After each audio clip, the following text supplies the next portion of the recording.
So no matter who you are in the world, where you are in the world, whether you worship in a synagogue, whether you worship in a mosque, you worship in a sangha or a church, you are the beloved. How are y'all doing? Hope you're well. Glad you're here.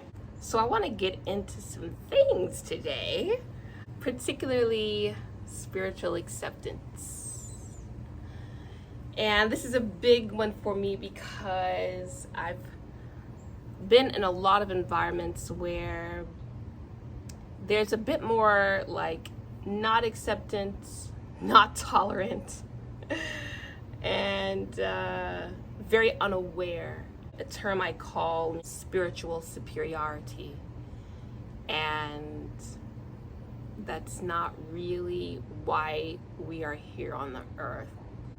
That how someone else practices their connection with God or the universe, or really just they don't practice anything. They just kind of like move through the world peacefully. That's really their choice. And it's a beautiful choice because it's theirs. And so this sense of spiritual superiority is one that I reject. So if there is anything that I don't accept, I don't accept that. So we're all one. And I'm going to talk a little bit about that because it's needed. Spiritual acceptance. How do we practice that? Well, number one, we have to shed the lack of acceptance in ourselves.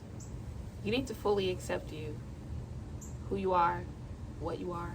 You need to accept you. That's the journey. And so when I came to that place where I was like, I have to shed the weight of other people's opinion and perspective of this life, of God, of the universe, whatever. And I need to be comfortable with finding my own. Are you comfortable with finding your own way? Because when you can be comfortable with finding your own way, then you can also project that to other people. You know, when you're talking to somebody and you're like, oh, I do this and da da da da, and they immediately cut you off and say, well, I don't do that.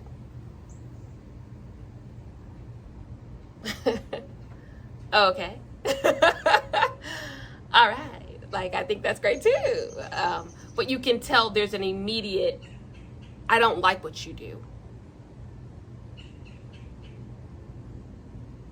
Why? Because you don't accept you. You don't love you. You don't protect you. So why would you in turn protect or respect or honor me? So it begins inside. Accept who you are. Be tolerant of yourself. Be honest with yourself. Then you can project that with other people. Another way I practice is to be genuinely curious about other people and their journeys. If I'm willing to share mine and to embrace how I got to where I am, then I'm also curious about how you got to where you are. My journey is not the only journey. My faith is not the only faith. And so that's really important to me. And I remember I had already been through my spiritual awakening. I had found a community that was accepting and tolerant. And I was at a show, and I remember the guy I was playing with, it almost like challenged me to go even deeper into my acceptance, because he was like, not only do I not do that whole thing, but I don't even believe we have a soul.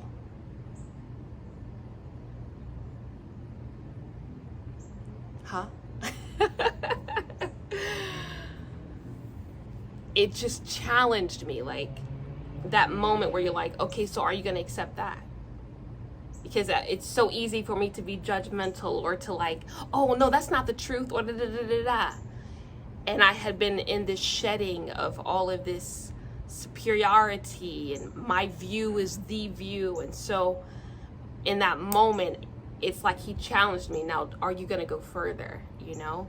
And he didn't know this, obviously, but I was just like, okay, that's cool too.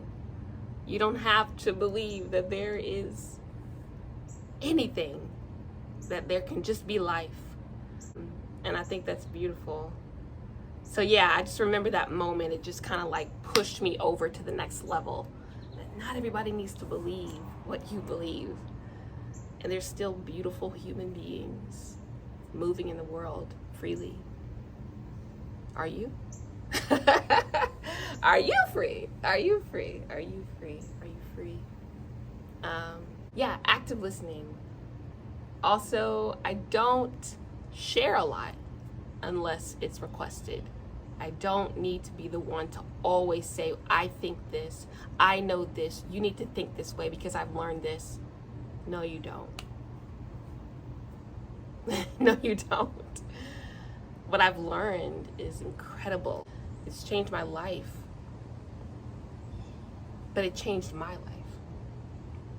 Yeah, if someone's interested, I share. And another way I practice is how I share. I had a bit of a toxicity when it came to sharing my faith. I just really thought, once again, superiority, that I need to teach you how to believe. I need to teach you how to see the world.